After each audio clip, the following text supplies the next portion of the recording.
ndio wale ambao watapiga mbio kama tai. Bwana asifiwe.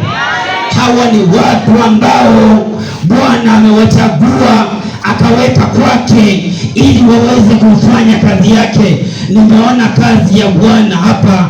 Hiyo ni ishara ya kwamba Bwana yuko mahali hapa, na wakati huo anazungumza na watu wake, wewe tega sikio ukaweze kusikia ujumbe wa Bwana.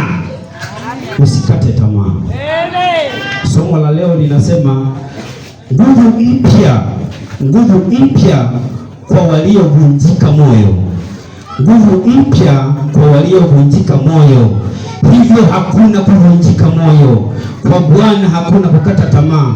Unapohisi njia yako imeishia mahali pale, Bwana ndipo anapoanzia kutengeneza njia nyingine, na unaendelea kusonga mbele. Unapohisi umechoka, huna namna, Bwana ndio anaanzia mahali pale kuweza kurekebisha mambo ili uweze kusogea mbele. Mungu katika mstari huu kupitia kwa nabii Isaya anazungumza na taifa lake. Mstari huu unaeleza kuwa wanaomtumainia Bwana watapata nguvu mpya, wataruka juu kama tai. Tai mnamfahamu? Ni yale mamoyo makubwa kabisa yenye macho makubwa.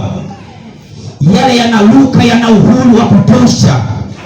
Hayaogopi upepo, hayaogopi kuchafuka kwa anga, hayaogopi mawimbi ya anga. Yanachanja mbuga kwa sababu yanajiamini. Hivyo wanaomtumainia nao watakuwa na uhuru, wala hawataona hofu wala kuogopa. Wataendelea kusonga mbele kama tai.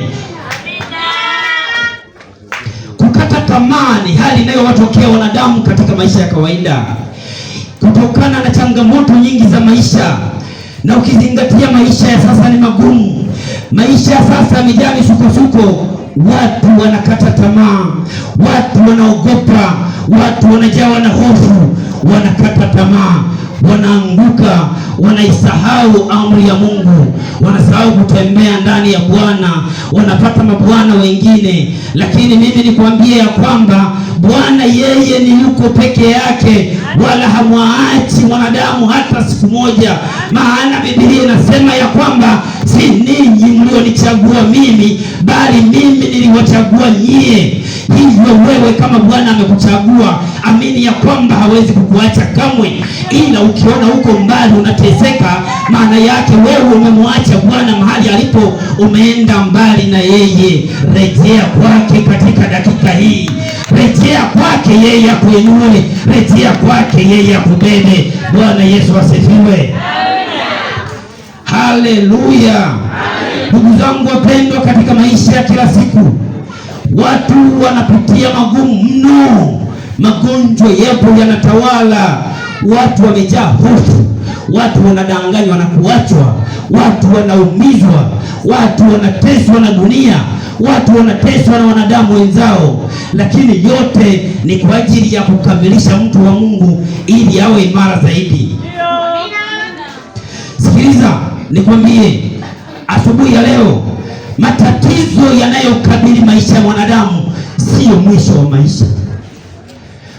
Changamoto zote sio mwisho wa maisha. Magonjwa sio mwisho wa maisha.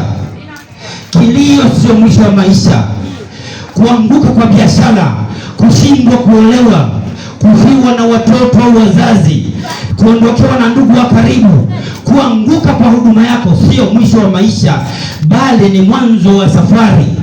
Ni sehemu ya safari yako mpya ambayo Bwana amekupa, na ni mwanzo wa kujidhihirisha kwake ya kwamba yuko pamoja na wewe.